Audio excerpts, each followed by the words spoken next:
Hello guys, स्वागत है मेरे चैनल पर। आज की इस वीडियो पे क्लास 12 जो हिंदी का पेपर है और इसका कोड की बात करो तो 801 एचएफ इसका कोड है। और पूर्णांक की बात करो तो 70 का पूर्णांक है। टाइम की बात करो तो 3 घंटा 15 मिनट इसका टाइम है।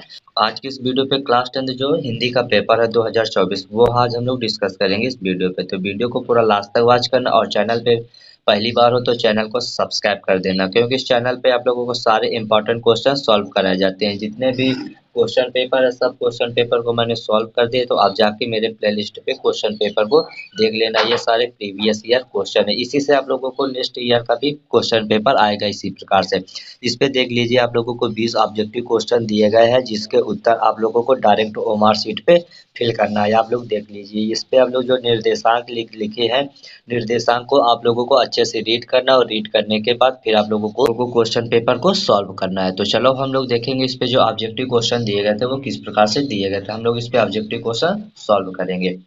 देखेंगे जो सबसे पहले इस पे ऑब्जेक्टिव क्वेश्चन दिया गया था, बहुविकल्पी प्रश्न, वस्तुनिष्ठ प्रश्न, खंड आ। देखेंगे इस पे, आचार्य रामचंद्र शुक्ल प्रसिद्ध है। जो आचार्य रामचंद्र शुक्ल है ये किसके लिए प्रसिद्ध है? तो जो आचार्य रामचंद्र शुक्ल है ये आलोचना साहित्य के लिए प्रसिद्ध है। आलोचना साहित्य के लिए प्रसिद्ध है। ऑप्शन नंबर सी इसका करेक्ट आंसर हो जाएगा। जो आचार्य रामचंद्र शुक्ल है वो आलोचना साहित्य के लिए प्रसिद्ध हो जाएंगे। क्वेश्चन दूसरा देखेंगे, गोदान उपन्यास के लेखक कौन है? जो गोदान उपन्यास के लेखक है वो है प्रेमचंद। ऑप्शन नंबर 20 का करेक्ट आंसर हो जाएगा। आप लोग अगर वीडियो एक बार पे ना समझ पाए तो वीडियो को आप दोबारा जरूर देख लेना। क्वेश्चन तीसरा देखेंगे, नीड़ का निर्माण फिर के रचनाकार कौन है? नीड़ के निर्माण फिर के रचनाकार कौन है? तो जो नीड़ के निर्माण फिर के रचनाकार है ये हरिवंश बच्चन राय। ऑप्शन नंबर ए इसका करेक्ट आंसर हो जाएगा।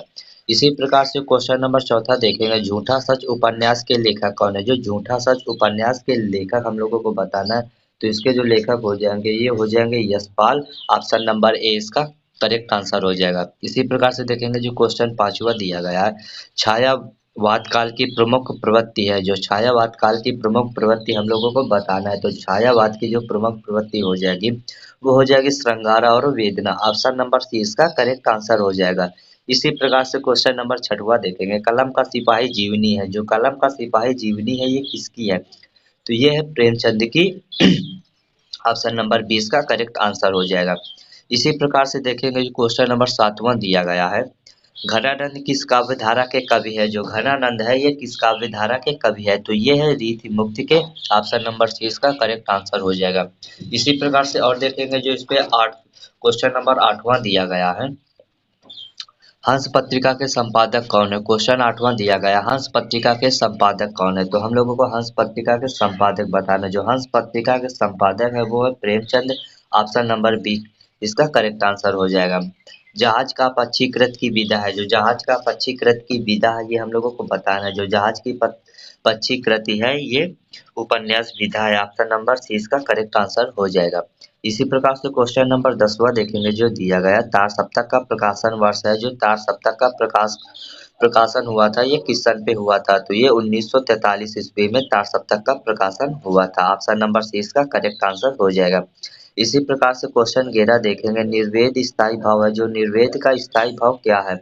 ये एक प्रकार का रस है। तो निर्वेद का जो स्थायी भाव होता है वो होता है हास्य रस, शांत रस। ऑप्शन नंबर 20 का करेक्ट हो जाएगा, शांत रस। ऑप्शन नंबर सी इसका करेक्ट आंसर हो गया।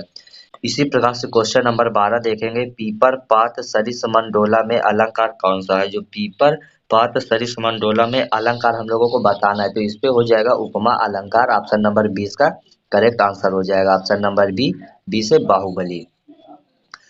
13 नंबर देखेंगे जो दिया गया है, रोला छंद में कुल चरण होते हैं। रोला छंद में जो कुल चरण होते हैं वो होते हैं चार चार चरण होते हैं। बी से भाभी घर पर है। ऑप्शन नंबर 20 का करेक्ट आंसर हो जाएगा। इसी प्रकार से क्वेश्चन नंबर 14 देखेंगे, आगमन में किस उपसर्ग का प्रयोग हुआ है? आगमन में किस उपसर्ग का प्रयोग हुआ ये हम लोगों को बताना है। जो ऑप्शन उपसर्ग का प्रयोग हुआ ये आ उपसर्ग का प्रयोग हुआ है। ऑप्शन नंबर डी इसका करेक्ट आंसर हो गया।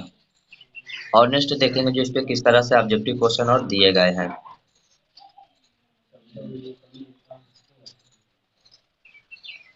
क्वेश्चन नंबर 15 देखेंगे जो इस पे दिया गया है, भलाई में प्रत्यय बताना। जो भलाई में प्रत्यय होती है वो होती है ई मतलब प्रत्ययवाद का उपसर्ग जो होता है पहला का, तो इस पे ई हो गई प्रत्यय।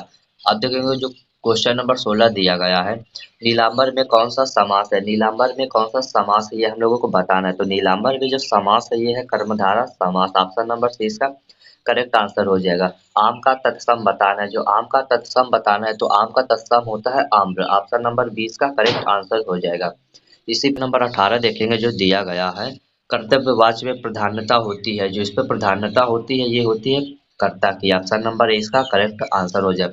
तांब्या शब्द में वचन और विभक्ति बताना है, तांब्या में विभक्ति और वचन बताना है तो ये हो जाएगी षष्ठी विभक्ति और बहुवचन। ऑप्शन नंबर सी इसका करेक्ट आंसर हो जाएगा। इसी प्रकार से देखेंगे जो क्वेश्चन नंबर 20वां दिया गया है, इनमें बताना है पे सर्वनाम कौन सा है। तो इस पे सर्वनाम वह हो जाएगा। ये सब जो नाम दिए गए हैं ये नाउन हो गए और इस पे वह इनके लिए भी इसके लिए भी इसके लिए भी यूज किया जा सकता है तो ये होगा इस पे सर्वनाम। सर्वनाम का मतलब जो संज्ञा के स्थान पर प्रयोग किए जाते हैं उन्हें हम सर्वनाम कहते हैं। और देखेंगे जो पेपर इस पे आप लोगों को आप देख लीजिए पेपर पे क्या दिया गया है। इस पे आप देख लीजिए, निम्नलिखित गद्यांश पर आधारित 3 प्रश्नों के उत्तर दीजिए। ये आप लोगों को गद्यांश दिया गया है, गद्यांश पे आप लोगों को प्रश्न छांट के इस पे लिखना है। ये आप देख लीजिए अथवा भी लगा है, जो आप लोगों को आए वो आप कर सकते हैं। ये जो आज गद्यांश पूछा गया इस पे 6 नंबर के पूछा गया, 3 क्वेश्चन पूछे गए जो प्रत्येक क्वेश्चन 2-2 नंबर का पूछा गया। ये आप देख लीजिए गद्यांश या फिर इसका स्क्रीनशॉट ले लीजिए दोनों का। ये सारे क्वेश्चन है और इन क्वेश्चनों को आप लोगों को सॉल्व करना है। ये गद्यांश गद्यांश के हो गए। अब हम लोग देखेंगे जो पद्यांश के इस पे क्वेश्चन दिए गए हैं। पद्यांश के भी देखेंगे, ये आप देख लीजिए पद्यांश के जो क्वेश्चन पूछे गए हैं किस प्रकार से पूछे गए ये। इधर से आप लोगों का क्वेश्चन नंबर दूसरा पद्यांश स्टार्ट है। इस पे आप देख लीजिए, इसमें ये भी 6 नंबर का पूछा गया है और इसमें भी 3 क्वेश्चन दिए गए हैं जो प्रत्येक क्वेश्चन 2-2 नंबर का पूछा गया है। आप लोग देख लीजिए प्रत्येक क्वेश्चन जो आप लोगों से पूछा गया है वो आप लोगों से 2-2 नंबर का पूछा गया, 3 क्वेश्चन और 6 नंबर का पूछा गया। और देखेंगे इस पे अब संस्कृत का जो पार्ट है वो संस्कृत का पार्ट स्टार्ट है। आप लोग देख लीजिए इधर से संस्कृत का, ये संस्कृत का जो पार्ट स्टार्ट है आप लोगों को इस पे भी गद्यांश दिया गया है। एक मतलब आप लोगों को संदर्भ लिखोगे तो 2 नंबर और अनुवाद का इस पे आप लोगों को 3 नंबर मिल जाएगा। अनुवाद का 3 नंबर और संदर्भ का 2 नंबर, जो टोटल पूछा गया है वो आप लोगों से 5 नंबर पूछा गया है। अथवा लगा, अथवा वाला भी आप कर सकते हो। ये अथवा लगा है, अथवा वाला भी आप लोगों को आए तो ये आप अथवा वाला भी कर सकते हो। इधर से आप लोगों को उसका श्लोक का भी संदर्भ और अनुवाद करना है।